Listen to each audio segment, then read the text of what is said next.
তো hello everyone, চলে এসেছি নতুন একটা ভিডিও নিয়ে।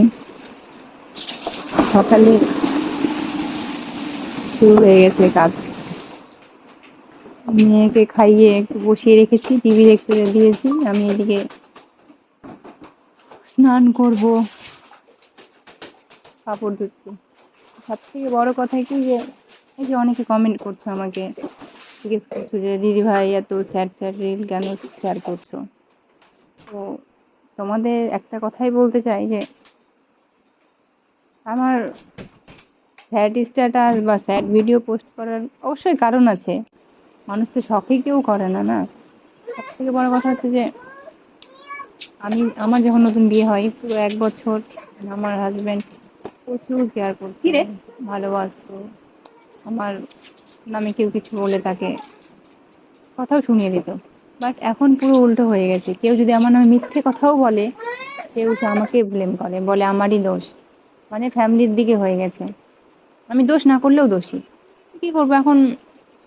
আগে তো বুঝতাম না, এখন বুঝি যে মানুষের বদ নজরটাই খারাপ।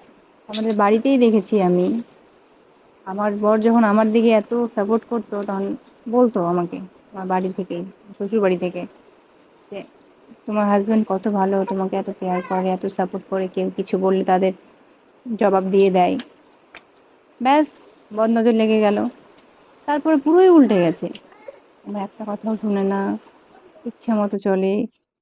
কেউ কিছু বানিয়ে বললেও আমাকে এসে দোষারোপ করে। মানে আমি শখই করি না। না, মানুষকে এখন আমি বেশি করে দেখাই যে যতটা না আমি কষ্ট পাচ্ছি তার থেকেও বেশি কষ্ট দেখাবো আমি। সুখটাকে আমি আর দেখাতে চাই না, থাক না থাক। হ্যাঁ, কারণ বদ নজরটা খুব বাজে জিনিস। তো এই যে স্নান ধান করে পুজো পাঠ করছি, পুজো টুজো দেওয়া হয়ে এখন সকাল থেকে না খাওয়া, এখন পুজো শেষ করে খাবো, মেয়েকে ঘুম পাড়াবো। তো বুঝলে, মেন টপিক হচ্ছে এটাই। আমার হাজবেন্ড খুব একটা খারাপ মানুষ না, যথেষ্ট ভালো। কিন্তু মানে ফ্যামিলির চাপে ও পুরো চেঞ্জ হয়ে গেছে, আমার কথা ভুলেই গেছে।